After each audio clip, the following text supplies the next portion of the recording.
تو آغاز کرتے ہیں، پہلے مٹی کا دیکھ کے ہم تیمم کی طرف بڑھتے ہیں۔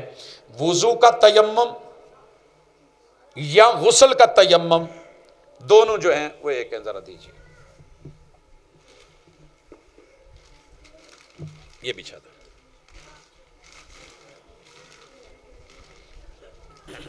ذرا نیچے رکھ دیں۔ جی حضرات،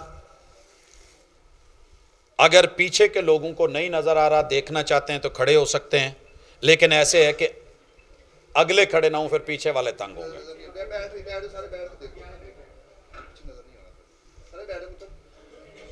جی، اور یہ کوئی مشکل نہیں ہے۔ دیکھیے، آپ نے وضو سے پہلے رسول اللہ صلی اللہ علیہ وسلم نے حکم دیا ہے، کیا پڑھنا ہے؟ توضؤ بسم اللہ، اتنی پڑھیں گے۔ کیوں؟ پوری کیوں نہیں پڑھ سکتے؟ حضور علیہ الصلوۃ والسلام جہاں پوری اتری ہے پوری پڑھیں گے، جہاں آپ نے صرف بسم اللہ، جیسے تکبیر میں بسم اللہ اللہ اکبر جانور ذبح کرتے ہوئے ہم اتنی پڑھتے ہیں، اور واش روم میں جاتے ہوئے بھی حضور کیا پڑھتے؟ بسم اللہ اللہم انی اعوذ بک من الخبث والخبائث۔ آپ نے حضرت عمر رضی اللہ تعالیٰ عنہ، حضرت عمار بن یاسر، ابھی آپ نے سنا کہ انہوں نے، حضور نے کہا کہ آپ کے لیے اتنا ہی کافی تھا، یہ اگر زمین ہے تو ایسے پاک صاف جگہ، اور اگر میرے پاس اس وقت یہ ہے تو دونوں ہاتھ یہ لگ گئے ہیں، اس طریقے سے کر کے آپ اس پہ ہاتھ پھیر کے، پہلی چیز بسم اللہ، دوسری ہاتھ مٹی پہ لگے، اور تیسری چیز آپ نے ان میں پھونک ماری، جو اضافی لگی ہے اتر کے۔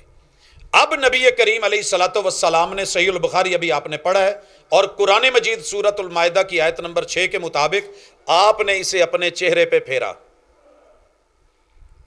یا 3 مرتبہ نہیں پھیرا۔ تیمم میں ضرب 1 مرتبہ، پھونک، چہرے پہ ہاتھ مارا، اور پھر نبی مکرم صلی اللہ علیہ وسلم نے یہ ہاتھ ایک دوسرے پہ ایسے مسح فرما دیا۔ آپ کا وضو والا تیمم بھی مکمل، آپ نماز پڑھ سکتے ہیں۔ اگر نہانا ہے تو نہانے کے لیے مرد عورت دونوں کے لیے یہی طریقہ ہے، اور رسول اللہ صلی اللہ علیہ وسلم کا دیا ہوا تیمم، قرآن کا تیمم، وحی کا تیمم، یہ تیمم ہے، اور اتنا کافی ہے۔ جی، وضو اور غسل سیم۔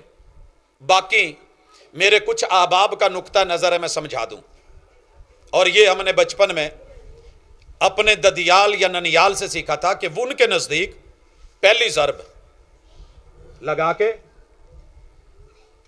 اس کو یوں ہاتھ پہ پھیر کے، اس ہاتھ کو یوں لے جا کے ایسے گھما کے، اور پھر اس ہاتھ کو یہاں لے جا کر کے یوں گھما کے یہاں لا کے، پھر دوسری ضرب، پھر پھونک، اور پھر چہرے پہ ملنا ہے۔ یہ محمد رسول صلی اللہ علیہ وسلم سے مستند حیثیت سے ثابت نہیں ہے۔ اس وجہ سے ہم نے جو پہلے سکھایا، جو بتایا، آپ نے سنا، آپ نے پڑھا، گھر جا کے مطالعہ کر سکتے ہیں۔ فیصل آباد کی کسی بھی لائبریری سے، کسی بھی مذہب کی لائبریری سے، اور رسول اللہ صلی اللہ علیہ وسلم کی یہ حدیث حضرت عبداللہ نے عمار ابن یاسر اور جناب عمر ابن خطاب رضی اللہ تعالیٰ عنہ، جب یہ سارا واقعہ بیان ہوا ہے تو اس کا تذکرہ ہے، دیکھا جا سکتا ہے، اور خود قرآن مجید کے اندر بھی یہی ترتیب ہے۔ یہ تھا تیمم۔